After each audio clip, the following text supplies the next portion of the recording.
Hi అండి, ఎలా ఉన్నారు? నేను బాగున్నాను. మీరు బాగుండాలని కోరుకుంటున్నాను. ఈరోజు మన చిత్రాల విశేషాలకు వచ్చేసరికి మనశంకర వరప్రసాద్ గారు చిరు, వెంకీ, అనిల్ కాంబోలో వచ్చినటువంటి మూవీ గురించి కొన్ని విషయాలు తెలుసుకుందాం. ఈ మూవీలో నటించినటువంటి నటీనటులు చిరంజీవి, నయనతార, వెంకటేష్, క్యాథరిన్, హర్షవర్ధన్, అభినవ్ గోమటం తదితరులు నటించారు. అగ్రకథానాయకుడు చిరంజీవి. సినిమా వస్తుందంటే అభిమానులకు పండగే. వరుస సినిమాలతో బ్యాక్ టు బ్యాక్ హిట్స్ ఇస్తున్న దర్శకుడు అనిల్ రావిపూడి. వీరిద్దరి కాంబినేషన్లో సినిమా అనగానే తెలుగు సినీ పరిశ్రమలో భారీ అంచనాలు ఏర్పడ్డాయి. పైగా అనిల్ మూవీ సంక్రాంతికి వస్తే హిట్టే. అలాంటి ఈ కాంబో మనశంకర వరప్రసాద్ గారితో ఈ సంక్రాంతికి ప్రేక్షకుల ముందుకు వచ్చారు. మరి చిరంజీవిని అనిల్ గారు ఎలా చూపించారు, అతిథి పాత్రలో వెంకటేష్ ఎలాంటి మ్యాజిక్ చేశారు అనేది ఈ విషయాలను చూడాలి. శంకర వరప్రసాద్ అంటే చిరంజీవి గారు నేషనల్ సెక్యూరిటీ ఆఫీసర్గా పనిచేస్తుంటారు. కేంద్ర మంత్రి శర్మ రక్షణ బాధ్యతలను చూస్తుంటాడు. మంత్రి కూడా శంకర వరప్రసాద్ని తన కుటుంబ సభ్యుడిలా చూస్తుంటాడు. భార్య శశిరేఖ నుంచి వరప్రసాద్ విడిపోయిన సంగతి తెలుసుకొని ఓ బోర్డింగ్ స్కూల్లో చదువుతున్న తన పిల్లలతో కలిసి గడిపేలా ఏర్పాటు చేస్తాడు మంత్రి. పీఈటీగా ఆ స్కూల్లోకి అడుగుపెట్టిన శంకర వరప్రసాద్ తన పిల్లలకు చేరువయ్యాడా? అసలు భార్యతో ఎందుకు విడిపోయాడు?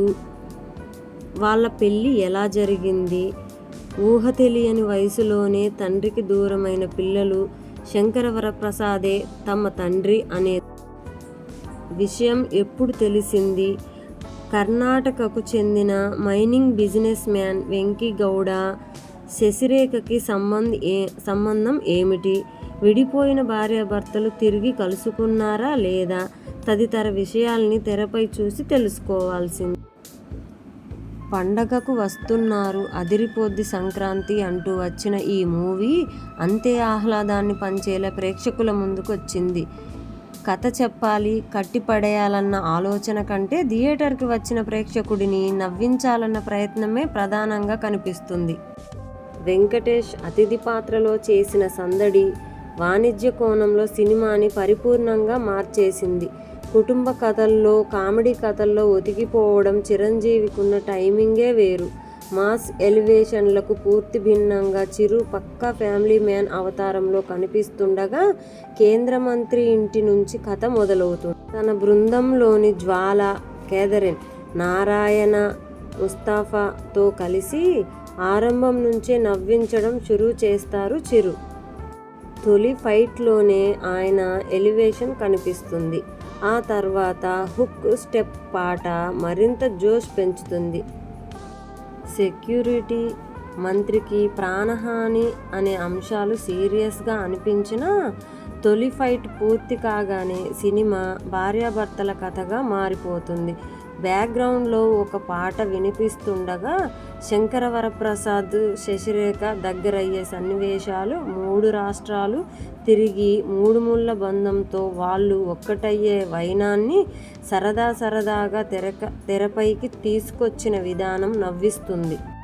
భార్యాభర్తలు విడిపోయే సన్నివేశాల్ని కూడా హాస్యభరితంగానే తెరకెక్కించారు. కథ స్కూల్కి మారడం, అక్కడ బుల్లిరాజు చేసే హడావిడి, అడవిలో కుక్కపిల్ల కోసం వేట, అనుకోకుండా శశిరేఖ స్కూల్కి రావడం, ఇలా ప్రథమార్థం అంతా సరదాగా సాగిపోతుంది. పిల్లల నేపథ్యంలో కొన్ని సన్నివేశాల్లోనే నాటకీయత ఎక్కువైనట్లు అనిపిస్తుందంతే. ద్వితీయార్థం ఆరంభం తర్వాత కథ లేక సన్నివేశాలు అక్కడక్కడే తిరుగుతున్న భావన కలుగుతుంది. ఇన్వెస్టిగేషన్ అంటూ సాగే సన్నివేశాలు సాగదీతగా అనిపిస్తాయి. వెంకటేష్ రాకతో మళ్ళీ సినిమా ఆసక్తికరంగా మారుతుంది. కథ గురించి మర్చిపోయి చిరంజీవి, వెంకటేష్ జోడీని చూడడం మొదలు పెడతాం. ఒకరి పాటకి మరొకరు స్టెప్పులు వేయడం, ఎంఎంఎస్ అంటూ సాగే ఫ్లాష్ బ్యాక్, సంక్రాంతి పాటతో మాస్కి కావాల్సినంత సందడి పంచుతారు. భార్యాభర్తల మధ్య సంబంధాల నేపథ్యంలోని కొన్ని సన్నివేశాలు ఆకట్టుకుంటాయి. లాజిక్స్ గురించి అసలు ఏమాత్రం ఆలోచించకుండా ఈ సినిమాని చూడాలి. కడుపుబ్బా నవ్వించకపోవచ్చు కానీ సరదాగా ఆస్వాదించేందుకు మాత్రం ఈ సినిమా లోటు చేయదు.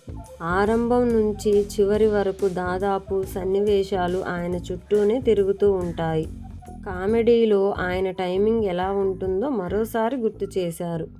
మనశంకర వరప్రసాద్ గురించి ఈ చిత్ర విశేషాలు నాకు తెలిసినటువంటివి మీతో పంచుకున్నాను.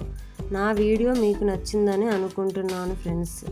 నచ్చితే గనక లైక్ చేసి, షేర్ చేసి, సబ్స్క్రైబ్ చేయండి ఫ్రెండ్స్.